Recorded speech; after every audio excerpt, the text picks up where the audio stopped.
DCM Shriram sugar mill में कृषि मेले का आयोजन किया गया, जिसमें सैकड़ों की संख्या में किसानों ने हिस्सा लिया। डीसीएम श्रीराम के अधिशासी निदेशक एवं सीईओ आरएल टामक से हमारे संवाददाता ने कृषि मेले को लेकर खास बात की। क्या कुछ कहा आरएल टामक ने, आइए सुनते हैं। नमस्कार, मैं हूँ ऋषभ सिंह। आप देख रहे हैं ईरा संदेश यूपी उत्तराखंड। इस समय हम मौजूद हैं हरदोई में, जहाँ पर डीसीएम शुगर मिल में आज कृषि मेले का आयोजन किया गया और वहाँ पर कृषि संगोष्ठी भी। हमारे साथ में सीईओ हैं टामक जी, आई उनसे पूछते हैं कि किस तरीके का ये आयोजन था और क्या उद्देश्य था आज के आयोजन का। सर, आपका ईरा संदेश यूपी। सर, जो आज आपने कृषि मेले का यहाँ पर आयोजन हुआ और कृषि संगोष्ठी भी हुई, उद्देश्य क्या था? देखिए, जो डीसीएम श्रीराम लिमिटेड द्वारा हमारी रूपापुर चीनी मिल के प्रांगण में कृषि यंत्रीकरण मेले का आयोजन किया गया। इस मेले का आयोजन मुख्यतः ये था कि कृषकों को हम जो आधुनिकतम मशीनें हैं जो खेती में इस्तेमाल होती हैं, गन्ने की खेती में इस्तेमाल होती हैं, उनको प्रदर्शित कर सकें।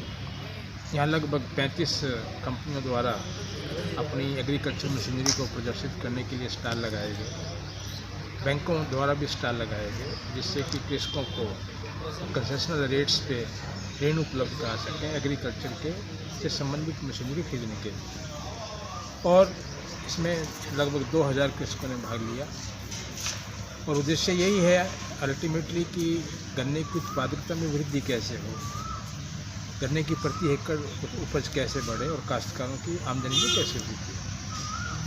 जिस तरीके से जो आज आपने बताया कि जो यंत्र हैं, तो जिस तरीके के यंत्रों को भी आपने बताया कि इस तरीके से यदि यंत्र लिए जाएंगे, किसान यदि लेंगे तो उनको काफ़ी लाभ होगा। और जो समय 2 दिन या 3 दिन लगता था उनको गन्ना की कटाई में, वो 2 घंटे में या 1 घंटे में वो पूरा हो जाएगा।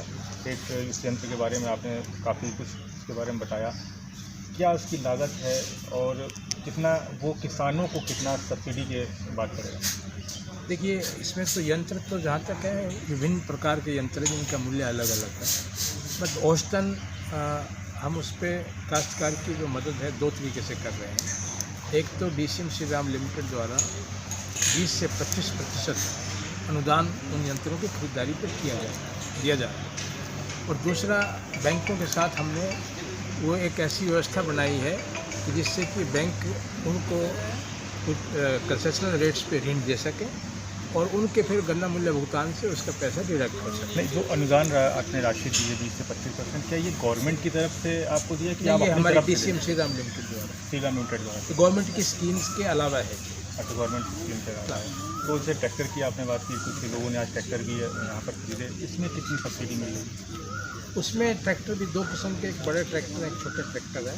एग्जैक्ट अमाउंट तो मैं अभी नहीं बता सकता क्योंकि अलग अलग श्रेणी के, बट औसतन 20 से 25% लागत का तकरीबन हम अनुदान के रूप में देते हैं, जिससे किसान प्रोत्साहित। तो ये सिर्फ क्या जो यहाँ के किसान हैं, जो हरदोई या लखीमपुर खीरी, यहीं के किसानों के लिए कि आल यूपी के किसानों के लिए ऐसा कुछ? नहीं, ये केवल उन किसानों तक ये स्कीम सीमित है जो किसान हमारे चीनी मिल को गन्ना देते हैं। जो चीनी मिलों को गन्ना देते हैं, मतलब जो यहाँ पर आसपास इन जिलों में जो किसान यहाँ पर जो आते हैं उन्हीं के लिए फैसिलिटीज़ मौजूद है।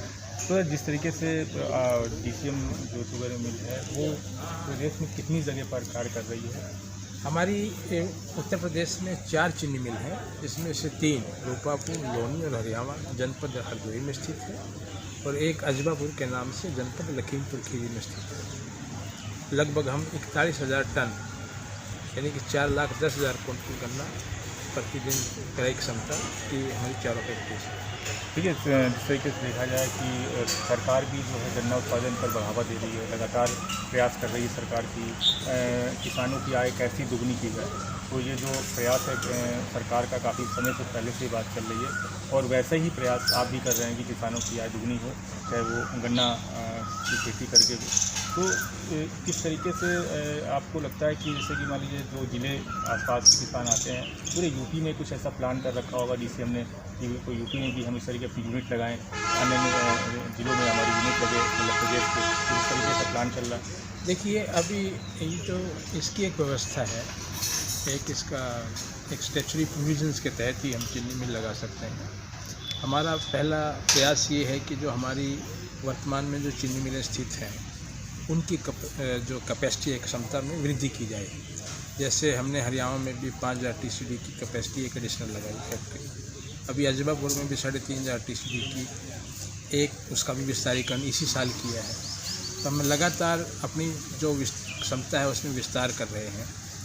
और इसके अतिरिक्त जो दूसरे प्लांट हैं, जैसे कि एथेनॉल पे आधारित एथेनॉल को उत्पादित करने के लिए डिस्टिलरी भी हमने 2 डिस्टिलरी स्थापित की हैं। अन्य प्लांट भी अभी स्थापित किए जा रहे हैं। तो हमारा उद्देश्य ये है कि इन चीनी मिलों में इनकी कैपेसिटी अधिक से अधिक बढ़ाई जाए, जिससे कि यहाँ के गन्ना काश्तकारों को गन्ना बेचने में किसी प्रकार की कोई दिक्कत ना हो और एक जो ओवरऑल बिजनेस है उसकी भी वायबिलिटी हो।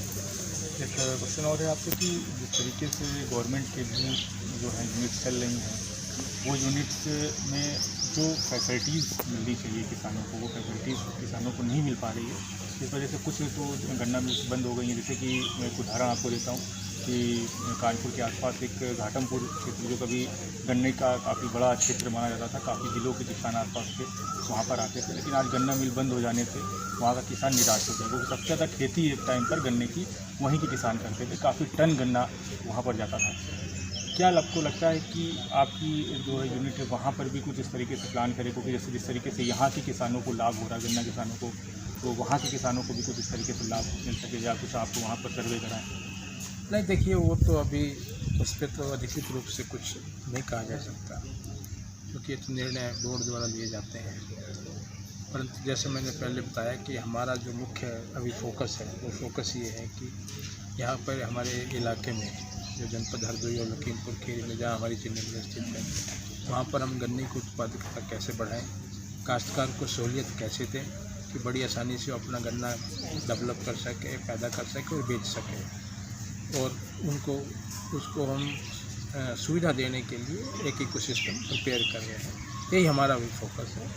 लास्ट क्वेश्चन है हमारा आपसे कि जिस तरीके से गन्ने का उत्पादन होता है, उससे जो खोई निकलती है उसका भी जो उपयोग जो हमारे कानपुर इंस्टीट्यूट है, जहाँ पर कानपुर शुगर इंस्टीट्यूट है, उसके डायरेक्टर हैं डॉक्टर अग्रवाल, तो उन्होंने अभी बायोगैस, जैसा कि अभी आपने जिक्र किया था कुछ देर पहले को बताया था, तो उसका उन्होंने एक बायोगैस का प्लान पूरा बना लिया है। तो उन्होंने कहा है कि इससे जो उसको खोई निकलती है उसकी जो गन्ने की, उससे बायोगैस हम तैयार करेंगे और कम जो CNG भी हम तैयार करेंगे। तो जो रेट गवर्नमेंट का CNG का, उससे कम लागत में उसका रेट होगा। तो क्या इस तरीके का प्लान? देखिए, जो गन्ना एक बहुत ही एक नायाब फसल है। गन्ने के सारे उत्पाद और सह उत्पाद काम आते हैं। जैसे आपने सही कहा कि गन्ने की कोई से विद्युत का उत्पादन भी होता है, सीरे से एथेनॉल का उत्पादन होता है। इस पे अनुसंधान लगातार जारी है और नेशनल शुगर इंस्टीट्यूट, जिसका कि आपने जिक्र किया, कानपुर द्वारा भी काफ़ी शोध किए जा रहे हैं। और जैसे जैसे इन प्रोडक्ट्स की कमर्शियल वायबिलिटी इम्प्रूव होगी, ये पता चलेगी, हम इस दिशा में लगातार प्रयास करते हैं। ये थे हमारे साथ डॉक्टर रामक जी, और उन्होंने बताया कि किस तरीके से जो है DCM जो कार्य कर रहा है, और हरदोई के आसपास के जो भी ज़िले हैं, हरदोई है, लखीमपुर खीरी, यहाँ पर उत्तर प्रदेश में करीब 4 यूनिट लगी हैं। कैमरा पर्सन नौसाद के साथ हरदोई से ऋषभ सिंह, हीरा संदेश, यूपी उत्तराखंड के लिए।